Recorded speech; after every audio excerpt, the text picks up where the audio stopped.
Welcome to Shukla study point. आप सभी का स्वागत है आपके अपने YouTube channel Shukla study point में। मैं शिवम शुक्ला आप सभी का हार्दिक स्वागत करता हूं।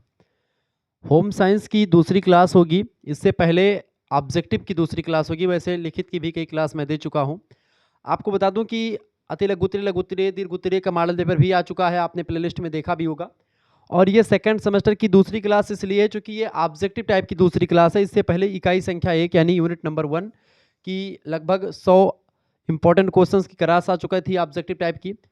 अब आप लोगों की डिमांड ज़्यादा थी ऑब्जेक्टिव को, तो यूनिट नंबर 2 की आज की वीडियो के माध्यम से हम लगभग 100 से अधिक ऑब्जेक्टिव टाइप के प्रश्नों के बारे में चर्चा करेंगे। BA second semester home science में जो भी बच्चे बच्चियां हमारे जुड़े हुए हैं, जो भी हमारे भाई बहन जुड़े हुए हैं, उनके लिए बहुत ही महत्वपूर्ण होगा ये। वस्त्र विज्ञान व परिधान का परिचय आपको यहाँ पर पढ़ना है और परिवार संसाधन प्रबंध भी, ठीक है। तो यूनिट नंबर 2 से बनने वाले इंपॉर्टेंट क्वेश्चन जो कि 2024-2023 में पूछे गए हैं और 2025 या 26 में पूछा जाने की संभावना जिनकी ज़्यादा है, उन्हीं प्रश्नों को यहाँ पर शामिल किया गया इकाई नंबर 2 से। तो आइए हम जानने का प्रयास करते हैं कि इकाई नंबर 2 के कौन कौन से क्वेश्चन है जो कि आपकी परीक्षा के दृष्टिकोण से बहुत ही ज़्यादा महत्वपूर्ण है। देखिए इकाई संख्या 2 और क्वेश्चन नंबर 1, रेशम का जन्म किस देश में हुआ था? बताएं, रेशम का जन्म किस देश में हुआ भैया? तो रेशम का जन्म जो हुआ है बेसिकली वो चाइना में माना जाता है। कहाँ पर? चीन में माना जाता है रेशम का जन्म। ऑप्शन नंबर इसका बी करेक्ट आंसर होगा। रेशम के कीड़े की आयु यानी जीवन काल कितना होता है? फटाफट से आप बताने का प्रयास करेंगे। बढ़िया क्वेश्चन है, बताने का प्रयास करेंगे सभी लोग। रेशम के कीड़े की जीवन काल या जीवन अवधि कितनी होती है? 2 माह, 6 माह, 10 माह या 8 माह? तो रेशम का जो प्रकार से कीड़ा होता है वो एक प्रकार से उसका पूरा जीवन चक्र की अगर बात की जाए तो जिसमें सबसे पहले वो अंडा होता है, अंडा अंडा से लार्वा निकलता है, लार्वा से प्यूपा बनता है और वयस्क फिर बनता है। इन कई चरणों में जो है ये चीज़ें शुरू होती हैं। रेशम कीट के जीवन चक्र की शुरुआत मादा रेशम कीट के द्वारा अंडे देने से होती है, ठीक है। और इसमें मादा और प्यूपा जो होते हैं वो सब एक प्रकार से मतलब कि उसमें जो लार्वा होता है, अंडों से निकलने वाले जो लार्वा होते हैं शहतूत की पत्तियों पर भोजन करते हैं, उनकी पत्तियों पर उनको डाल दिया जाता है और वो तेज़ी से लार्वा बढ़ते हैं। फिर उसके बाद लार्वा अपने चारों ओर रेशम का एक सुरक्षा कवच जिसको आप कोकून कहते हैं उसको बना लेते हैं और प्यूपा में बदल जाता है। प्यूपा से वयस्क रेशम कीट यानी पतंगा जिसको कहते हैं वो निकलता है, जो प्रजनन के लिए जीवित रहता है। जो जीव होता है वो निकाला जाता है और जीव में दोनों होते हैं, नर और मादा दोनों उसी में जुड़े हुए रहते हैं। फिर से एक प्रकार से वो अपनी क्रियाएं करते हैं और फिर से वो एक प्रकार से ऐसे लार्वा या अंडा देते हैं, ठीक है। ये बात आप ध्यान रखेंगे। तो रेशम के धागे को कोकून से प्राप्त करते हैं जिसे प्यूपा अवस्था में ही बनता है। तो इस तरीके से चीज़ें इसके बारे में मैंने आपको बता दी। और जो प्रक्रिया है बेसिकली जो प्रक्रिया चलती है बेटा, ये मान करके चलो कि 2 महीने के आसपास की प्रक्रिया होती है। ऑप्शन नंबर इसका ए करेक्ट आंसर हो जाएगा। अगला क्वेश्चन से तीसरा नंबर प्रश्न आ चुका है। प्रश्न प्लास्टिक फाइबर है इनमें से नायलॉन, जूट, रियान या हेम्प? प्लास्टिक रेशम क्या है? प्लास्टिक फाइबर इनमें से क्या है? प्लास्टिक रेशा। तो जो नायलॉन का रेशा इसी को प्लास्टिक फाइबर भी कहते हैं। नायलॉन क्या है? ताप का अच्छा संवाहक, ताप का बुरा संवाहक या ताप के प्रति उदासीन होता है या उपरोक्त में से कोई नहीं? तो नायलॉन के जो रेशे होते हैं ये ताप के बुरे संवाहक होते हैं, तापमान इसमें एक प्रकार से नहीं बाहर जाता है ना ही अंदर आता है। पांचवा क्वेश्चन आपकी स्क्रीन पर आ चुका है। निम्न में से कौन सा कृत्रिम रेशा नहीं है? इनमें से कृत्रिम रेशा कौन सा नहीं है? लिनन, नायलॉन, एस्बेस्टस या बिस्कोस? कृत्रिम रेशा नहीं है पूछा गया, ध्यान रखेंगे। तो लिनन जो होता है, लिनन ये कृत्रिम रेशा नहीं है। बाकी नायलॉन, एस्बेस्टस, बिस्कोस ये सब कृत्रिम रेशा हैं, बनाए गए हैं। अगला प्रश्न, निम्न में से कौन सी धातु नहीं है? इनमें से तांबा, पीतल, लोहा या पॉलीमर? इनमें से कौन धातु नहीं है? फटाफट से आप बताएंगे। सारे क्वेश्चंस परीक्षा में पूछे गए हैं। इनमें से कौन धातु नहीं भैया? पॉलीमर कोई धातु नहीं है, ठीक है। बाकी लोहा भी धातु है, तांबा भी और पीतल भी एक धातु है। कौन सा रेशा जादुई रेशे के नाम से भी जाना जाता है? तो जादुई रेशे के नाम से नायलॉन को जादुई रेशा भी कहा जाता है। इसका बी ऑप्शन। या कृत्रिम रेशे को जादुई रेशा, नायलॉन को जादू रेशा कहा जाता है बेसिकली, नायलॉन को। आठवां क्वेश्चन आप देखेंगे, परीक्षा में प्रश्न सारे पूछे गए तो याद करते हुए आगे बढ़ेंगे। निम्नलिखित में से कौन सा प्राकृतिक रेशा नहीं है? इनमें से प्राकृतिक रेशा कौन सा नहीं? देखिए रेशम भी आपका प्राकृतिक रेशा है, कपास भी आपका प्राकृतिक है और ऊन भी आपका प्राकृतिक रेशा में शामिल है। जबकि रियान जो होता है कृत्रिम रेशा में शामिल है। ऑप्शन नंबर इसका बी करेक्ट आंसर होगा।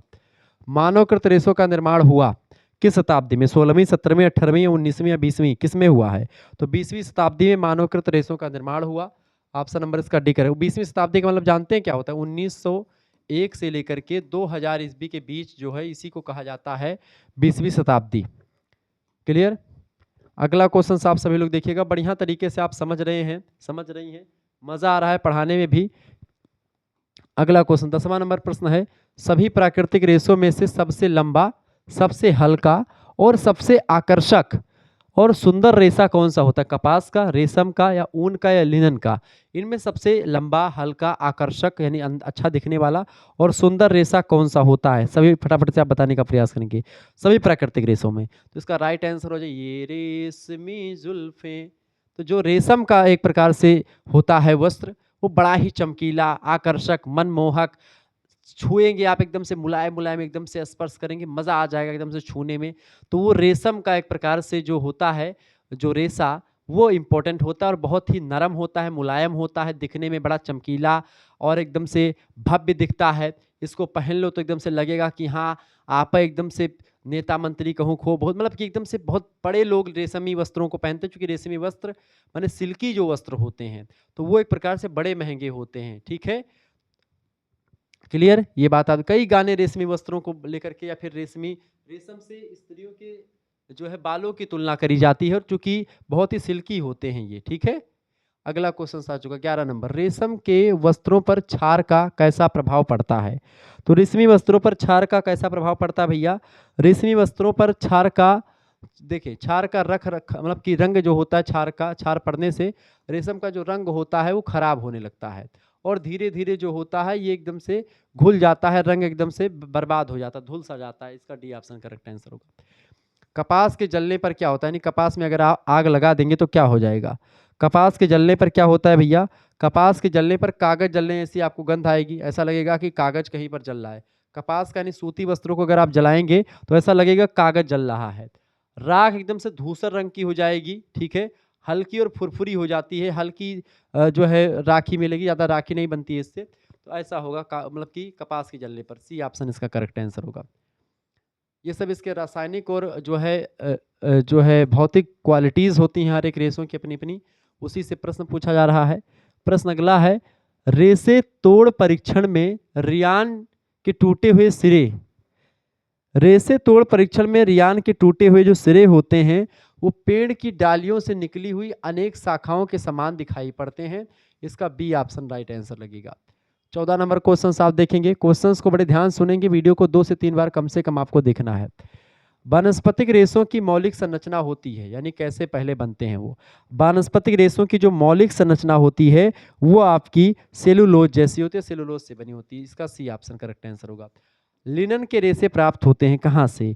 लिनन के रेशे बेसिकली कहाँ से मिलते हैं भैया? रेशम के कहाँ से मिलते हैं? फटाफट से आप बताने का प्रयास करें। 15वें करेक्ट आंसर क्या हो जाएगा? लिनन के रेशे जो प्राप्त होते हैं फ्लैक्स नाम का एक पौधा होता है, वहीं से प्राप्त किए जाते हैं। ऑप्शन नंबर इसका बी करेक्ट आंसर होगा। ठीक है, फ्लैक्स का पौधा जूट के पौधे के समान ही होता है, बेसिकली जैसे जूट की खेती होती है ऐसे फ्लैक्स की भी खेती की जाती है।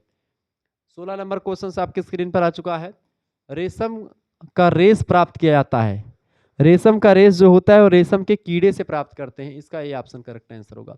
कपास के रेशे का मूल उद्गम स्थान, कपास के रेशे का मूल उद्गम स्थान कहाँ पर है भैया? कपास का रेशा भारत से एक प्रकार से इसका मूल उद्गम माना जाता है। बी ऑप्शन करेक्ट आंसर होगा। तो इस तरीके से आपको बहुत ही इंपॉर्टेंट क्वेश्चंस मैं बता रहा हूँ, ये सारे क्वेश्चंस परीक्षा में पूछे जाते हैं। ऐसे ही सभी सब्जेक्ट के कोर्स या सभी सब्जेक्ट की जो है पीडीएफ प्राप्त करने के लिए, सभी सब्जेक्ट के क्रैश कोर्स में ज्वाइन होने के लिए, ठीक है, आपको करना क्या है, जिसमें आपकी परीक्षा के पॉइंट ऑफ व्यू से तैयारी बेहतर अंदाज में हो रही है।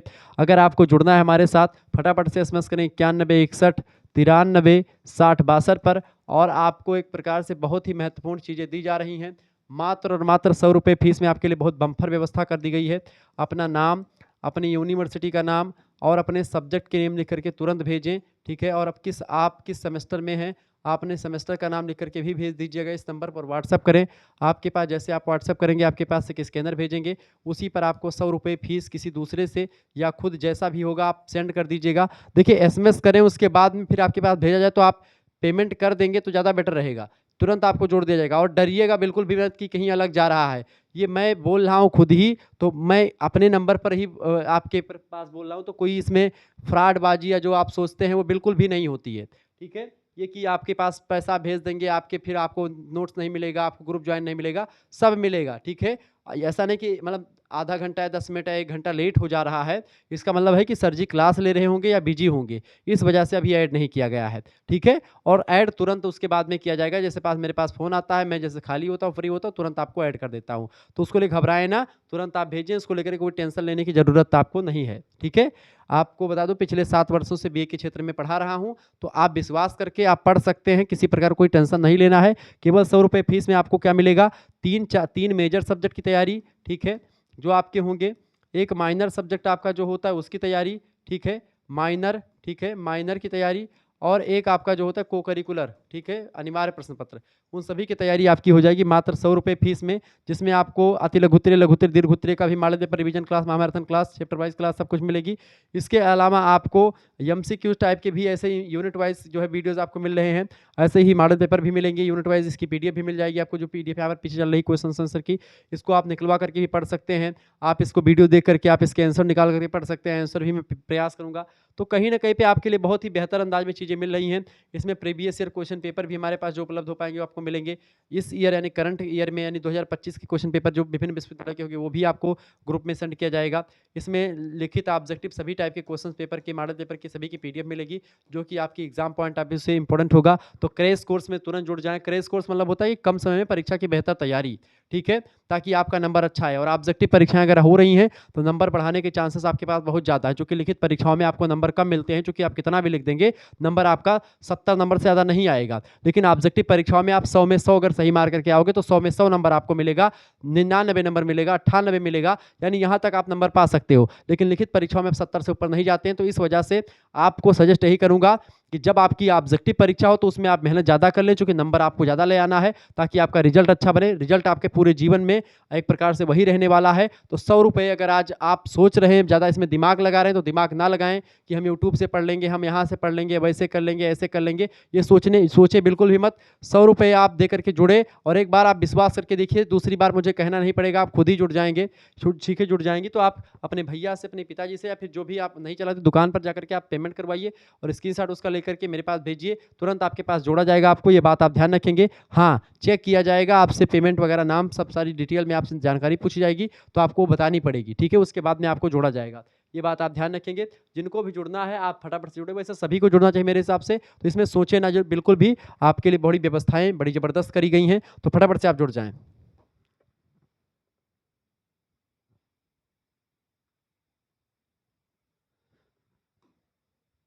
प्रश्न अगला आ चुका है भैया 18 नंबर, कपास उत्पादन के क्षेत्र में सर्वप्रथम स्थान पर है। कपास उत्पादन के क्षेत्र में सर्वप्रथम स्थान पर कौन है भाई, फटाफट से आप बताने का प्रयास करेंगे। कपास उत्पादन में क्षेत्रफल में मतलब कि कपास उत्पादन में सर्वप्रथम स्थान पर कौन सा देश है, तो अमेरिका में कपास सबसे बढ़िया क्वालिटी का और सबसे ज़्यादा होता है, ये ऑप्शन करेक्ट आंसर होगा।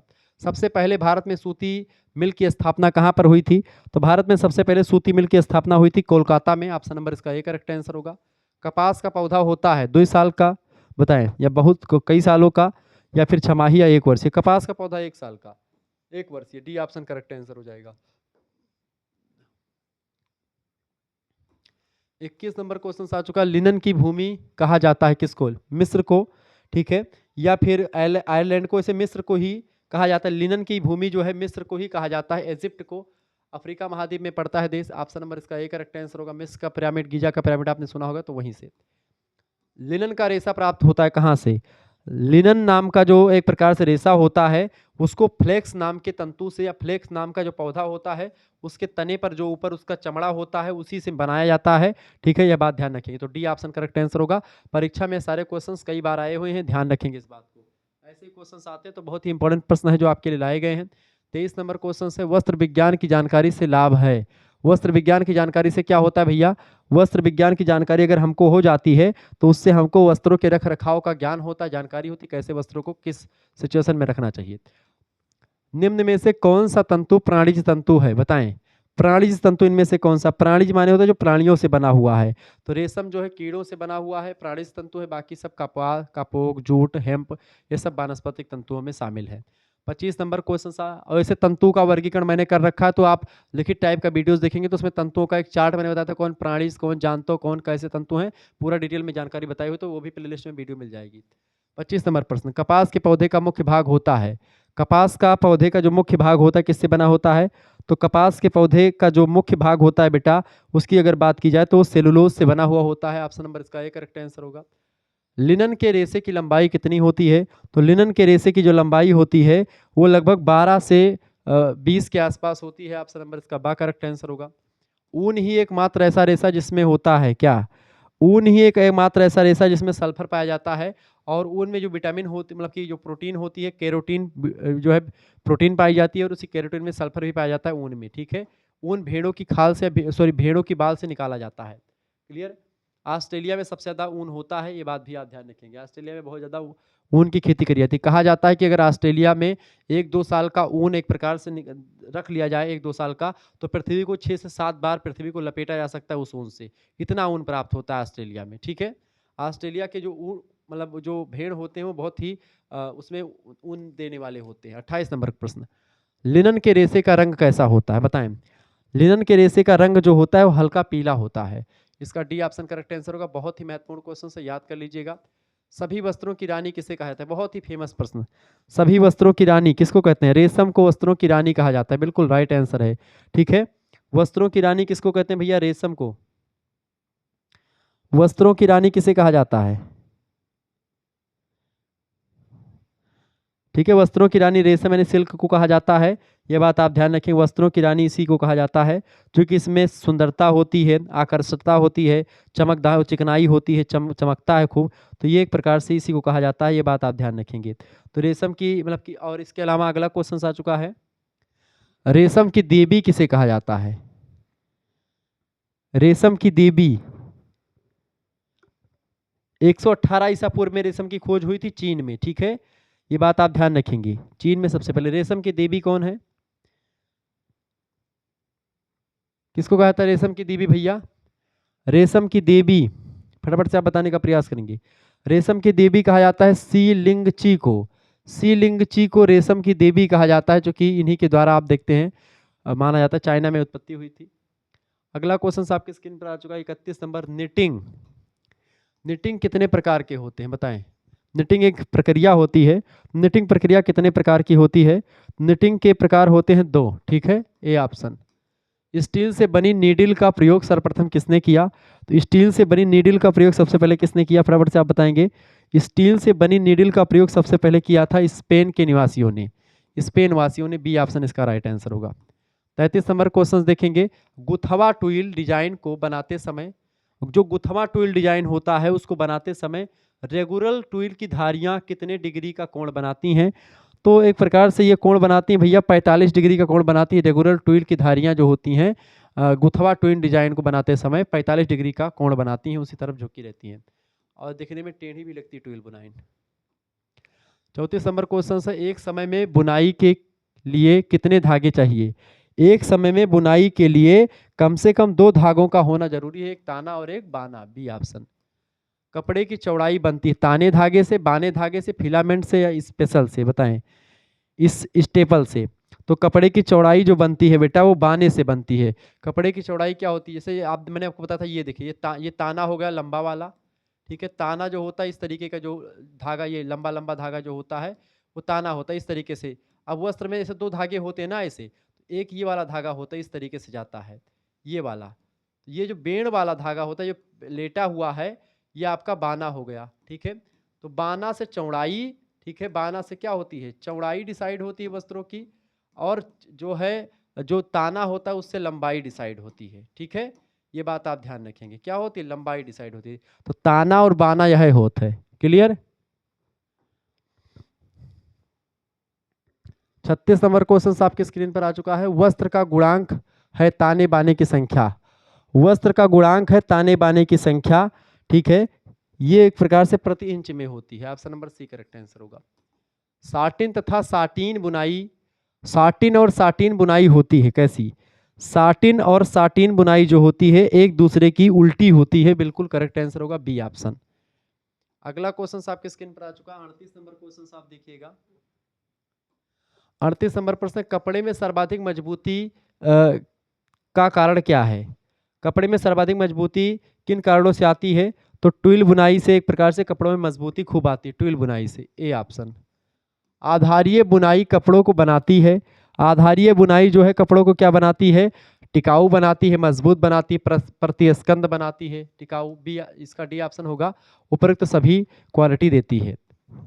इसके चलने से बुनाई प्रक्रिया होती, किसके चलने से? किसके चलने से भैया? किसके चलने से? बिल्कुल करेक्ट आंसर, ताने और बाने के चलने से बुनाई की प्रक्रिया आगे बढ़ती है। ताना लंबा वाला धागा, बाना बेण वाला धागा, पड़ा वाला धागा, इन्हीं के चलने की प्रक्रिया को बुनाई कहा जाता है। ताना बाना मिलकर के बुनाई रूपी प्रक्रिया को आगे बढ़ाते हैं। 40 नंबर का सी ऑप्शन करेक्ट आंसर होगा। 41 नंबर क्वेश्चन आप देखिएगा, बिना बुने वस्त्र हैं? फेल्ट, नीटिंग, गुथी, चोटी या बुनाई, बताएं। बिना बुने वस्त्र कौन से हैं? बिना बुने वस्त्र, इनमें से जो है फेल्ट जो है बिना बुने वस्त्र हैं, ए ऑप्शन। वस्त्रों का क्या महत्व है? शरीर को आवरण यानी शरीर को ढकने के लिए जरूरी है, व्यक्तित्व को आकर्षक बनाने के लिए भी जरूरी है, बाह्य वातावरण से शरीर की रक्षा भी करते हैं। बिल्कुल ठीक बात है, सारी बातें बिल्कुल सही हैं। ऑप्शन नंबर डी होगा, उपयुक्त तो सभी करेक्ट आंसर हो जाएगा। मैंने आपको बताया महत्व हैं, विशेषताएं हैं, लाभ हैं, हानि हैं, कुछ भी दिया हो और उपयुक्त सभी दिया हो एक ऑप्शन में और डी ऑप्शन में बेसिकली, तो आपका वही करेक्ट आंसर हो जाता है 99 पॉइंट केसेस में। तो करेक्ट आंसर डी होगा आपका। अगला क्वेश्चन आप देखेंगे, 43 नंबर क्वेश्चन आ चुका है। डेनियर में माप की जाती है रेशों की मोटाई की, रेशों की लोचकता की, या रेशों की एक प्रकार से मतलब की महीनता की, किसकी? तो डेनियर में किसकी माप करी जाती है भैया? डेनियर एक मापने की इकाई होती है। तो डेनियर में जो रेशे की महीनता होती है उसकी एक प्रकार से माप करी जाती है। रेशा कितना महीन है उसको मापा जाता है डेनियर में। कौन सा तंतु का प्रकार नहीं है इनमें से? कपास, कारपोक, रासायनिक या स्पिनेरेट, मतलब स्पिनेरेट, बताएं। तो ये कौन सा तंतु का प्रकार नहीं है? तो स्पिनेरेट कोई तंतु का प्रकार नहीं, बाकी रासायनिक तंतु होता है, कारपोक, कपास, ये सब तंतु के प्रकार में शामिल है। 45 नंबर क्वेश्चन आप देखेंगे, 45 नंबर क्वेश्चन आ चुका भैया। कपास यानी सूत पर फफूंदी प्रभाव डालती है, बताएं। सूत पर फफूंदी जो है कैसा प्रभाव डालती है? सूखी अवस्था में या गीली अवस्था में या फिर दोनों अवस्थाओं में? तो इस पर जो फफूंदी जो है प्रभाव डालती है, किस पर भैया? कपास पर जो फफूंदी प्रभाव डालती है, कब डालती है? तो ये डालती है गीली अवस्था में, जब कपड़ा गीला होता है उस अवस्था में, बी ऑप्शन। कोलकाता का हेम्प किसे कहा जाता है?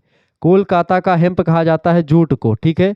कोलकाता का हेम्प जूट को कहा जाता है। ऑप्शन नंबर इसका डी करेक्ट आंसर हो जाएगा।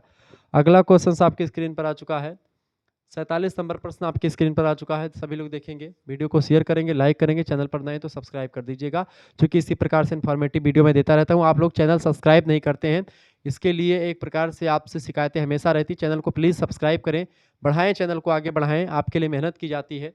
देखिए, तंतु जो गीले होने पर अधिक मजबूत हो जाते हैं वो कौन से हैं, बताएं। ऐसे तंतु जो गीले होने पर अधिक मजबूत हो जाते हैं उन तंतुओं को हम कपास कहते हैं। ऑप्शन नंबर इसका ये करेक्ट आंसर होगा। निम्नलिखित में से कौन सा प्राकृतिक तंतु है? रियान, नायलॉन, हेम्प या डेकरान? तो इनमें से प्राकृतिक तंतु कौन सा है भैया? इनमें से प्राकृतिक तंतु हेम्प होता है। ऑप्शन नंबर इसका बी करेक्ट आंसर होगा। प्राकृतिक रेशों को कितने मुख्य भागों में बांटा गया है? तो प्राकृतिक रेशे बेटा होते हैं 3 प्रकार के। कौन कौन से रेशे? एक जांतव, एक प्राणीज और एक जो है धात्विक तंतु। क्लियर, ये बात आप ध्यान रखेंगे। ये सब पूरा मैंने आपको पूरा विस्तार से इसकी व्याख्या या इसकी कैटेगरी पूरी बता रखी, किस किस तरीके से बांटा जाता है पूरा। तो वो तंतु वाला वीडियो आप देख लीजिएगा, सेकंड चैप्टर में मैंने पढ़ाया हुआ है। कौन सा कृत्रिम तंतु नहीं है इनमें से? लिनन, नायलॉन, आरलान या बिस्फोस? ये सब परीक्षा में प्रश्न पूछे गए हैं, फटाफट से बताएंगे 50 का। कौन सा कृत्रिम तंतु नहीं है इनमें से? तो लिनन जो होता है ये फ्लेक्स नाम के पौधे से मिलता है, तो ये कृत्रिम तंतु नहीं है। ये प्राणी मतलब ये वानस्पतिक तंतु, प्राकृतिक वानस्पतिक तंतु है। जबकि नायलॉन, आरलान, बिस्फोस जो होते हैं ये सब कृत्रिम तंतुओं में शामिल है। 51 नंबर प्रश्न, वानस्पतिक रेशे कितने प्रकार के होते हैं?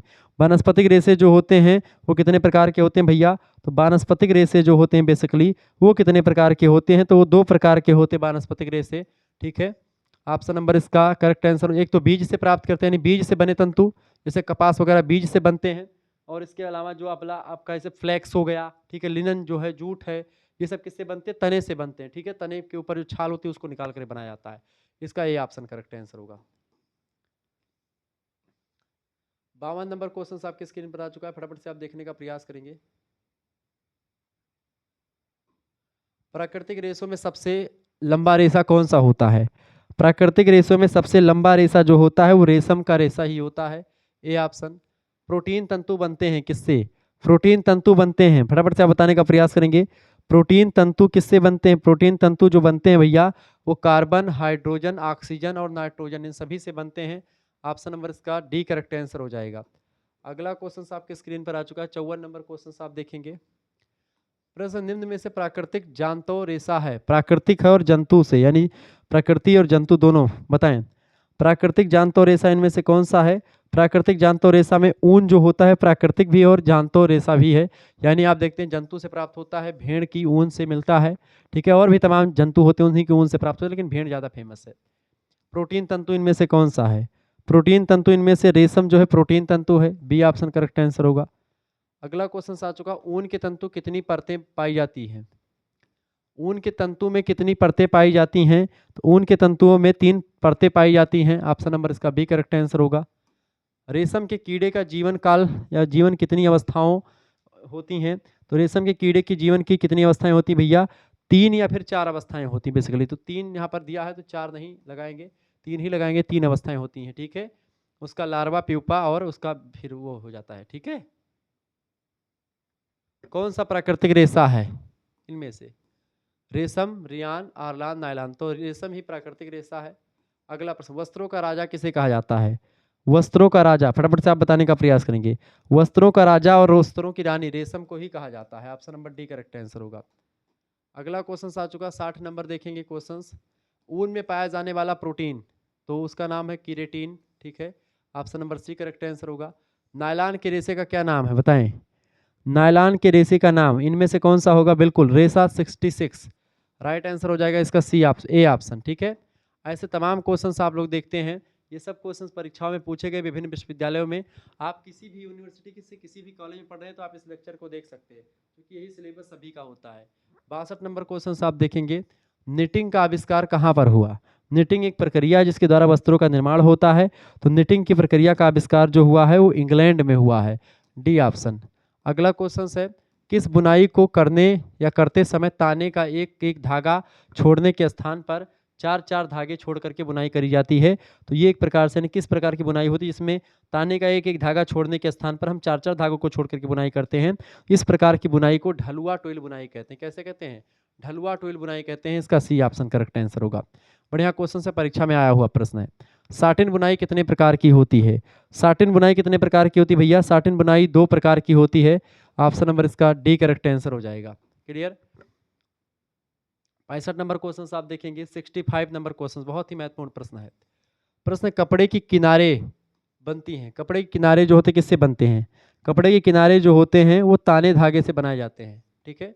अगला प्रश्न, करघे में हार्नेस है, करघे में हार्नेस जो होता है एक फ्रेम होता है, ऑप्शन नंबर इसका ए करेक्ट आंसर होगा। बुनाई के बाद वस्त्र का संतुलन बनता है, बुनाई के बाद वस्त्र का संतुलन जो होता है समान ताना और बाना धागा से बनता है, ऑप्शन नंबर इसका सी करेक्ट आंसर हो जाएगा। समान ताना बाना अगर होगा तो सही होगा वस्त्र, ठीक है। 68 नंबर क्वेश्चन आप देखेंगे, टेफ्टा कपड़ा कहाँ बनता है, टेफ्टा कपड़ा किससे बनता है, टेफ्टा कपड़ा सादी बुनाई से बनता है, ऑप्शन नंबर इसका ए करेक्ट आंसर होगा। रेशम धागा प्रयुक्त होता है साटिन कपड़ा में, तौलिया में, ऊनी कपड़ा में या फिर गैबर डली में, फटाफट से आप बताने का प्रयास करेंगे। तो रेशम जो धागा होता है किसमें प्रयुक्त होता है, साटिल कपड़ा में, ऑप्शन नंबर इसका ए करेक्ट आंसर होगा। गौज बुनाई से कौन सा कपड़ा बनता है, गौज बुनाई से जो मच्छरदानी वगैरह होती है इस टाइप के कपड़े बनते हैं, मच्छरदानी हो गया, ठीक है, वो गौज बुनाई से बनते हैं। अगला क्वेश्चन आपकी स्क्रीन पर आ चुका, बाने का धागा लपेटा जाता है किस पर, बाने का धागा किस पर, कपड़ा बेलन पर, हार्नेस पर, शटल पर या छड़ पर, बताएं। बाने का जो धागा होता है वो किस पर लपेटा जाता है, तो वो शटल पर लपेटा जाता है, बाने का धागा शटल पर लपेटा जाता है, डी ऑप्शन। निटिंग विधि का प्रयोग किसके बनाने से होता है, बताएं, होजरी, रिबन, वैग या नंदा। तो निटिंग विधि का प्रयोग जो होता है वो होजरी बनाने में किया जाता है, ऑप्शन नंबर इसका ए करेक्ट आंसर होगा। वस्त्र निर्माण की सबसे छोटी मूलभूत इकाई कौन सी होती है, रेशा, धागा, रंगाई या कपड़ा। तो वस्त्र निर्माण की सबसे छोटी या मूलभूत इकाई जो होती है बेटा सभी को पता होना चाहिए, ये होती है रेशा यानी तंतु, धागा मतलब धागा से छोटा होता है रेशा, ठीक है। रेशा से फिर धागा बनता है, फिर धागे से बुनाई की प्रक्रिया के द्वारा कपड़ा बनाया जाता है, कपड़ा को रंग करके उस पर कलर से छपाई प्रिंटिंग करके, ठीक है, उस पर जो है रंगाई जो है कढ़ाई बुनाई के बाद में तब वस्त्र अच्छा दिखने लगता है। अगला क्वेश्चन से, मानव की द्वितीयक मूलभूत आवश्यकता कौन सी है। देखिए सबसे पहला होता है रोटी, यानी भोजन जो है ये पहला है, क्लियर। रोटी कपड़ा, कपड़ा जो है दूसरा है, मैंने आपको शुरुआत में बताया था रोटी कपड़ा, फिर मकान, मकान जो है तीसरा है, फिर उसके बाद में सौंदर्य प्रसाधन वगैरह आप बाद में जोड़ सकते हैं। तो 3 मूलभूत आवश्यकताएं जीवन की होती हैं, पहला रोटी, दूसरा कपड़ा और तीसरा मकान। तो पूछा गया कि द्वितीय मूलभूत आवश्यकता, तो 74 नंबर का करेक्ट आंसर हो जाएगा, इसका होगा कपड़ा। कपड़ा दूसरा है, पहला पूछे तो भोजन और थर्ड पूछे तीसरा पूछे तो आप मकान लगाएंगे। ये तीनों क्वेश्चन ध्यान रखेंगे। 75 नंबर प्रश्न है, textile fibres and their use एक पुस्तक है, इस पुस्तक को लिखा किसने है? इस पुस्तक को लिखा कैथरीन ने, और बहुत ही फेमस पुस्तक है, परीक्षा में प्रश्न ये सब आते रहते हैं। ये सारे क्वेश्चन जो मैं बता रहा हूँ ये पूछे गए क्वेश्चन से विभिन्न विश्वविद्यालयों में, ध्यान रखेंगे। सूत यानी कपास है, कपास क्या है भैया फटाफट से आप बताएंगे, सूत यानी कपास क्या है? तो कपास जो होता है सेलुलोज तंतु से बनता है, ऑप्शन नंबर इसका बी करेक्ट आंसर होगा, कपास सेलुलोज तंतु होता है, बी ऑप्शन करेक्ट आंसर होगा। आगे देखेंगे, अगला क्वेश्चन आ चुका है 77 नंबर। 77 नंबर क्वेश्चन आप सभी लोग देखने का प्रयास करेंगे, बढ़िया क्वेश्चन है परीक्षा के दृष्टिकोण से, ऐसे ही क्वेश्चंस आपकी परीक्षा में आते रहते हैं। मैंने बहुत तीव्र गति से इन क्वेश्चंस को बताने का प्रयास किया है, क्योंकि प्रथम वीडियो में मैंने कुछ आपको चीज़ें बताई थी, तो इस वजह से। सूत काटते समय पुनः छोटे छोटे रेशों का अलग करने की प्रक्रिया को क्या कहता है? यानी कि सूत काटने समय हम जो छोटे छोटे रेशे होते हैं, छोटे छोटे महीन महीन जो रेशे होते हैं, तंतु होते हैं, उनको अलग करते हैं, वो प्रक्रिया, अलग करने की प्रक्रिया क्या कहलाती है? तो ये प्रक्रिया जो होती क्या कहलाती है भैया? बहुत ही फेमस प्रक्रिया होती है। इस प्रक्रिया को बेसिकली हम लोग धुनाई कहते हैं। क्या कहते हैं? धुनाई। ऑप्शन नंबर इसका एक करेक्ट आंसर होगा। कौन सा बीज वाला रेशा है इनमें से? बीज वाला रेशा कौन सा होता है? बिल्कुल करेक्ट आंसर आप सभी लोग लगा रहे हैं। 78 नंबर करेक्ट आंसर क्या हो जाएगा? बीज वाला रेशा इनमें से कौन सा? कपास जो होता है, कपास बीज वाला रेशा है, ये बीज से बनता है। अगला क्वेश्चन है, पौधे के बीज से कपास का निर्माण होता है। कौन सा वानस्पतिक रेशा तंतु है? इनमें से वानस्पतिक जो है तंतु कौन सा है? डेकरान, आर्लान, नायलान या कापोक? वानस्पतिक रेशा तंतु कौन सा है? वानस्पतिक रेशा तंतु इनमें से जो है आपका डेकरान मान सकते हैं इसको, बी ऑप्शन करेक्ट आंसर होगा। 80 नंबर क्वेश्चन आपके स्क्रीन पर आ चुका है। कपास का जन्मदाता देश किसको माना जाता है? कपास, कपास का जन्मदाता देश, बिल्कुल करेक्ट आंसर आप सभी का आ रहा है, भारत अपना। ठीक है, अगला क्वेश्चन, लिनन की प्राप्ति किससे होती है? बीज से, फूस से, तने से, पत्तियों से? तो इसका करेक्ट आंसर होगा लिनन जो होता है, फ्लेक्स नाम के पौधा होता है, उसी के तने से इसको एक प्रकार से उस तने से छाल निकाली जाती है, फिर उससे बनता है। ऐसे ही जूट होता है। अगला प्रश्न, रेशम के कीड़े के जीवन चक्र का सही क्रम बताएं। तो रेशम के कीड़े का जो सही क्रम होता है वो क्या होता है? सबसे पहले जो होता है वो एक प्रकार से अंडा होता है, अंडा से लार्वा निकलता है, लार्वा से वो प्यूपा बनता है और प्यूपे से फिर कीड़ा बनता है। ठीक है, ये बात आप ध्यान रखेंगे। तो इसका करेक्ट आंसर हो जाएगा ए ऑप्शन। क्लियर, ये 4 अवस्थाएं होती है, अंडा, लार्वा, प्यूपा और कीड़ा। अगला क्वेश्चन से तीसरा 83 नंबर प्रश्न, ऊन है ताप का बुरा संवाहक, ताप के प्रति उदासीन, या फिर ताप का अच्छा संवाहक होता है? तो ऊन जो होता है बेसिकली ये कैसा होता है? ऊन जो होता है वह एक प्रकार से ताप का बुरा संवाहक होता है। तापमान एक प्रकार से इसका क्या होता है? बुरा संवाहक, तापमान इसमें नहीं आता जाता ज्यादा। रेशम के कीड़े की प्रजाति है, रेशम के कीड़े की प्रजाति देखें, इनमें से जो है बॉम्बिक्स मोरी जो है एक रेशम के कीड़े की प्रजाति होती है। ऑप्शन नंबर इसका सी करेक्ट आंसर होगा। 85 नंबर क्वेश्चन आप देखेंगे, सफेद सफेद ककून आप देखते होंगे, सफेद सफेद होता है, उसी से अंडे निकलते हैं, अंडे निकाल लेते हैं, अंडे भी सफेद, मतलब कि जो बच्चे होते हैं वो भी सफेद सफेद होते हैं। कीड़ा, रेशम का रेशा प्राप्त किया जाता है, रेशम का रेशा किससे? कीड़े से, कोकून से, लार्वा से, अंडे से, किससे प्राप्त होता है? 85 नंबर करेक्ट आंसर क्या हो जाएगा भैया? 85 नंबर का फटाफट से आप बताएंगे। तो रेशम का जो रेशा होता है, तंतु जो होता है वो कोकून से प्राप्त किया था, ककून जो होता है इसी जो है कीड़े से बनता है। अगला क्वेश्चन, निम्न में से कौन सा जानतो तंतु नहीं, यानी जंतु से जो नहीं प्राप्त होता है इनमें से? ऊन जो है जानतो तंतु है, ठीक है, और भी आपका रेशम भी जानतो तंतु में शामिल है, ठीक है, बाल भी आपका जानतो तंतुओं में आता है, ठीक है। जूट जो होता है बेटा, ये जैसे पेटुआ नाम का एक वृक्ष होता है, पेटुआ हम लोग कहते हैं देहाती भाषा में, इसको मैंने बोया भी है, और इसके पेड़ हरे हरे होते हैं, लंबे लंबे, पतले पतले होते हैं, इतने मोटा, लगभग मान लीजिए जितना मोटा मैक है इतना मोटा जो है इसका पेड़ होता है, हरा हरा, इसमें पत्तियां भी हरी हरी होती है, इसमें फूल भी लगता है जो एक प्रकार से अलग अलग टाइप के रंग का होता है, थोड़ा सफ़ेद या फिर थोड़ा सफ़ेद, पीला और नीला भी कुछ कभी कभी लग जाता है, मतलब कई कलर के फूल का कलर कई कई होता है, ठीक है। और ये एक प्रकार से लंबे लंबे होते, लगभग 12-12 फुट के, 10-10 फुट के लंबे लंबे एक प्रकार से वृक्ष होते हैं, छोटे छोटे, मतलब कि ये जोंधरी जब बोई जाती है, नहीं कि जब मक्का की खेती की जाती है, मक्का में बीच बीच में हम लोग बो देते थे पेटुआ, फिर उसको पेटुआ को काट करके लाया जाता था, उसको तालाब में 1-2 महीने तक हम फेंक देते थे, वो एक उसी से पड़ा रहता था, फूल जाता था उसका तना, उसके बाद में उसको निकालते थे, निकालने के बाद में ला करके उसका सन जो होता था बाहर निकालते थे, बाहर निकालने के बाद में फिर क्या करते थे, उस सन से एक प्रकार सन को छप्पर वगैरह पर फेंक देते थे, वो सूख जाता था, जो उसका चमड़ा होता था तने का ऊपर का छाल, फिर जब छाल सूख जाते थे उसको जो है पटक के साफ थोड़ा कर लेते थे, उसके बाद में उसको उससे रस्सी का निर्माण करते थे, तो उसी रस्सी से आप देखते क्या बनते हैं, महीन महीन उसी उसी सन से क्या बनता है, जो जूट वाले बोरे होते हैं, आपने देखा होगा जूट के बोरे, जिसमें आलू भरी जाती है, जूट वाला बोरा वही होता है, ठीक है, सनहवा बोरा कहते हैं, तो वही चीज होता है, जूट वो होता है। 87 नंबर क्वेश्चन आप देखेंगे फटाफट से, बहुत ही बढ़िया क्वेश्चन आ चुका भैया। प्रश्न है, कपड़ा अपनी प्रत्यास्थता और चमक के लिए प्रसिद्ध है, कौन सा कपड़ा, जूट, रियान, सिल्क या फिर ऊन, फटाफट से आप बताएंगे। तो जो आपका सिल्क होता है, रेशम होता है, रेशम जो होता है अपनी प्रत्यास्थता यानी कि अपनी इलास्टिसिटी यानी फैलाव और चमक यानी आकर्षणता और चमक के लिए माना जाता है, तो इसका सिल्क होगा बी ऑप्शन, सिल्क माने रेशम। रेशम के रेशे की प्राप्ति कीड़े की किस अवस्था से होती है, अथवा रेशम के कीड़े को किस अवस्था में उसको मार करके और उससे तंतु प्राप्त करते हैं, तो वो होता है आपका कोकून। इसका 88 नंबर का डी करेक्ट आंसर हो जाए, कोकून से प्राप्त करते हैं, ठीक है, डी ऑप्शन। अगला प्रश्न, नायलॉन कितने ताप पर पिघल जाता है, नायलॉन का जो वस्त्र होता है ये 482 फ़ारेनहाइट तापमान पर पिघल जाता है, सी ऑप्शन करेक्ट आंसर होगा। ये सब क्वेश्चन परीक्षा में आए हुए हैं। 90 नंबर क्वेश्चन आप देखेंगे, कृत्रिम रेशे का नाम दिया जाता है, रियान को, आयरलान को, एक्रिलिक को या डेकरान को।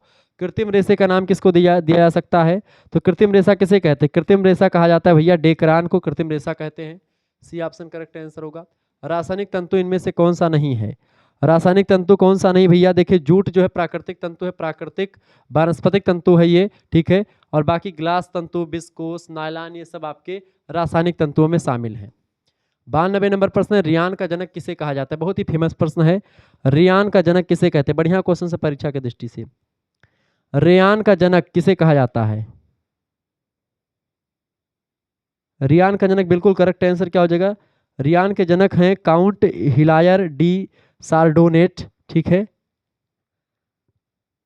हिलेरी डी चार्डोनेट जो हैं इनको भी रियान का जनक कहा जाता है, ठीक है।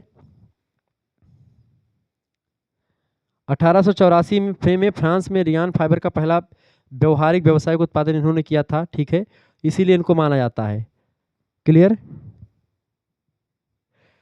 नकली रेशम भी कहा जाता है, रियान जो होता है रेशम की भांति होता है, तो इसको नकली रेशम भी कहते हैं, ध्यान रखेंगे परीक्षा में प्रश्न आता है, रियान को नकली रेशम भी कहा जाता है, ठीक है। 1884 ईस्वी में इसका जो है पहला व्यवहारिक व्यावसायिक उत्पादन किया था इन्होंने, जो है काउंट हिलायर डी सार्डोनेट ने, इस वजह से इनको भी कहा जाता है, ठीक है, ये बात आप ध्यान रखेंगे, हिलियर बर्निगार्ड, ठीक है, ये बात आप ध्यान रखेंगे। तो रियान के पिता उन्हीं काउंट डी हिलेरे ही हैं।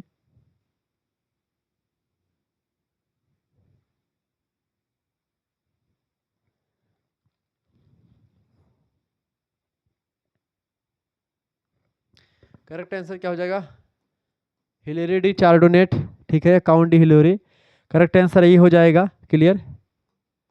अगला क्वेश्चन आपकी स्क्रीन पर आ चुका, 93 नंबर क्वेश्चन आप देखेंगे, 93 नंबर क्वेश्चन आप देखिएगा, बढ़िया क्वेश्चन आपकी परीक्षा के दृष्टिकोण से आ चुका भैया।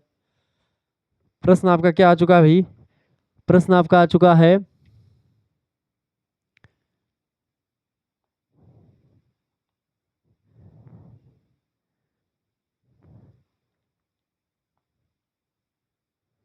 प्रश्न आपका आ चुका है, निम्नलिखित में से रासायनिक रेशा है, रासायनिक रेशा कौन सा है आपका, डेकरान, डेकरान आपका रासायनिक रेशा है। बाकी रेशम जो होता है, रेशम यानी एक प्राकृतिक जानतो रेशा है, ऊन प्राकृतिक जानतो रेशा है, कपास जो है प्राकृतिक तांतो मतलब कि प्राकृतिक और तो है वो क्या नाम है उसको, वानस्पतिक रेशा है, प्राणिज रेशा नहीं है ये। कौन सा कृत्रिम तंतु नहीं है, प्राणिज माने जो प्राणियों से मिले, जंतुओं से मिले, प्राणिज रेशा हो गया, वानस्पतिक रेशा जो वनस्पतियों से प्राप्त हो वही, ठीक है। तो प्रकृति में वनस्पतियां और प्रकृति के द्वारा वनस्पतियां और प्रकृति के द्वारा जंतु होते हैं, तो इसी वजह से चीजें बताई जाती। कौन सा कृत्रिम तंतु नहीं है इनमें से, कृत्रिम तंतु कौन सा नहीं है भाई, फटाफट से आप बताने का प्रयास करेंगे। इनमें से हेम्प जो है कृत्रिम तंतु नहीं है, बाकी रियान, नायलॉन, आरलान ये सब रासायनिक तंतु हैं, कृत्रिम तंतु है, रासायनिक तंतु नहीं, कौन सा रासायनिक तंतु नहीं है इनमें से, रासायनिक तंतु देखिए 95 नंबर बताएं, कौन सा रासायनिक तंतु नहीं है इनमें से? तो रेशम रासायनिक तंतु नहीं होता है, ठीक है। रेशम जो है ये आपका जांतो तंतु है, प्राणिज जांतो तंतु कह सकते हैं इसको, या प्राणिज तंतु कह सकते हैं, जांतो तंतु कह सकते हैं, प्राकृतिक जांतो तंतु। मानवकृत रेशा है, मानवकृत रेशा यानी मानव के द्वारा जो बनाया जाता है वो रेशा। रियान जो है मानवकृत रेशा है इनमें से, ठीक है। ऑप्शन नंबर इसका सी करेक्ट आंसर होगा। बाकी लिनन जो होता है फ्लेक्स नाम के पौधे से प्राप्त होता है। सिल्क यानी रेशम जो होता है रेशमी कीड़ों से प्राप्त होता है, सिल्क को रेशम कहते हैं, ठीक है। लिनन जो होता है फ्लेक्स के पौधे से, फ्लेक्स के तने से, ठीक है। फ्लेक्स नाम का जो तो पौधा होता है इसी के तने से प्राप्त होता है, ठीक है। ऊन जो होता है उसके जो है बाल से प्राप्त होता है, किससे? भेड़ के बाल से, ठीक है। ये ध्यान रखेंगे, परीक्षाएं से प्रश्न पूछे जाते हैं। तो इससे पहले जो है आप लोगों ने यूनिट नंबर 1 की क्लास देख ली होगी, जिसमें हमने खूब विस्तार से चीज़ों को आपको समझा करके बताया है। यूनिट नंबर 1 की क्लास आपने देखी होगी, इसमें हमने लगभग 88-89 क्वेश्चन हैं, इसमें भी लगभग 100 के आसपास क्वेश्चन थे जिसको मैंने विस्तार से बताया था, और इसको आपने देखा। फिर इसके बाद में यूनिट नंबर 2 की वीडियो भी आपके समक्ष आ गई है। तो ऐसे ही आपको और भी क्लासेस मिलती रहेंगी, ठीक है। और अगर आप हमारे साथ जुड़ना चाहते हो तो हमारे साथ आप जुड़ भी सकते हैं। सभी लोगों को जुड़ने के लिए मतलब कि सभी सब्जेक्ट का कोर्स जो होगा वो मिलेगा आपको। क्रैश कोर्स 9161 93 60 62 पर तुरंत SMS करें और आप हमारे व्हाट्सएप ग्रुप से जुड़ जाएं, ठीक है। अपना नाम, अपने यूनिवर्सिटी का नाम, मतलब गर्ल्स ग्रुप अलग है, और सब्जेक्ट के नेम, ठीक है। और आपको बता दो कि इसमें आपको आपका अपना सेमेस्टर भी बता देना है। तो आपके पास एक स्कैनर भेजेंगे, उसी स्कैनर पर आपको 100 रुपये अपना अगर आप चलाती हैं तो आप सेंड कर दीजिएगा, नहीं किसी दूसरे से भी सेंड करवा सकती हैं, तो कोई दिक्कत नहीं। अपने भाई से, अपने पिताजी से, अपने किसी भी मित्र से, महिला मित्र से या पुरुष मित्र से, जो भी हो आपके सुटेबल हो, आप जिससे भी भिजवा सकती हैं, आपको जोड़ दिया जाएगा। उसके बाद में आपको वहाँ पर सभी सब्जेक्ट यानी तीनों आपकी जो 3-4 सब्जेक्ट होंगे, 5 सब्जेक्ट, उन सभी की तैयारी आपकी, को करिकुलर, माइनर, मेजर, सभी की तैयारी आपकी हो जाएगी। जिसमें आपको MCQ टाइप की भी चीज़ें मिलेंगी, लिखित टाइप की भी चीज़ें मिलेंगी, ठीक है। सब कुछ आपको देने का प्रयास किया जाएगा, तो बिल्कुल आपको घबराने की ज़रूरत नहीं होगी।